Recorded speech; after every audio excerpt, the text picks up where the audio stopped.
Exodus chapter 3. One day, Moses was tending the flock of his father-in-law Jethro, the priest of Midian. He led the flock far into the wilderness and came to Sinai, the mountain of God. There the angel of the Lord appeared to him in a blazing fire from the middle of a bush. Moses stared in amazement. Though the bush was engulfed in flames, it didn't burn up. "This is amazing," Moses said to himself. "Why isn't that bush burning up? I must go see it." When the Lord saw Moses coming to take a closer look, God called to him from the middle of the bush, "Moses, Moses." "Here I am," Moses replied.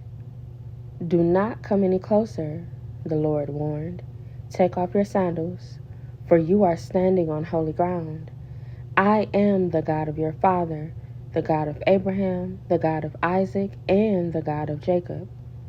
When Moses heard this, he covered his face, because he was afraid to look at God. Then the Lord told him, "I have certainly seen the oppression of my people in Egypt. I have heard their cries of distress because of their harsh slave drivers. Yes, I am aware of their suffering.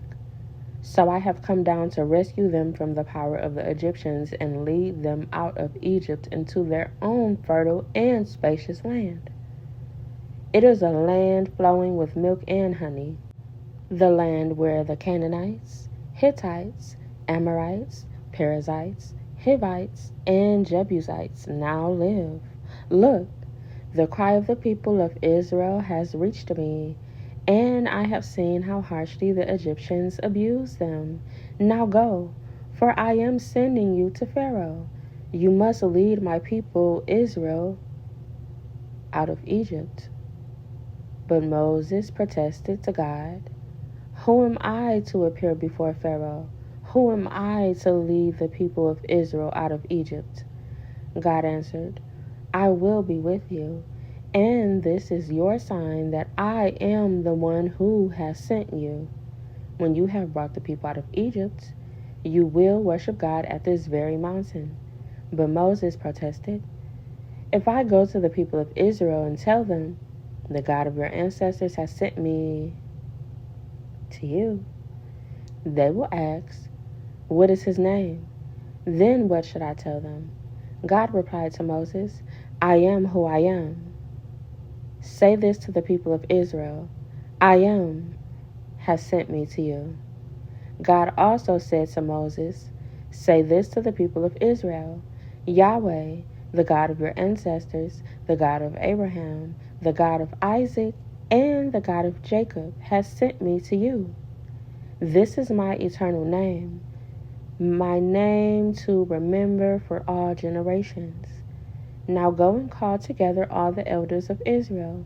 Tell them, Yahweh, the God of your ancestors, the God of Abraham, Isaac, and Joseph, has appeared to me. He told me, I have been watching closely, and I see how the Egyptians are treating you. I have promised to rescue you from your oppression in Egypt. I will lead you to a land flowing with milk and honey, the land where the Canaanites, Hittites, Amorites, Perizzites, Hivites, and Jebusites now live. The elders of Israel will accept your message. Then you and the elders must go to the king of Egypt and tell him, 'The Lord, the God of the Hebrews, has met with us. So please let us take a 3-day journey into the wilderness to offer sacrifices to the Lord our God. But I know that the king of Egypt will not let you go unless a mighty hand forces him. So I will raise my hand and strike the Egyptians, performing all kinds of miracles among them. Then at last he will let you go, and I will cause the Egyptians to look favorably on you. They will give you gifts when you go, so you will not leave empty-handed.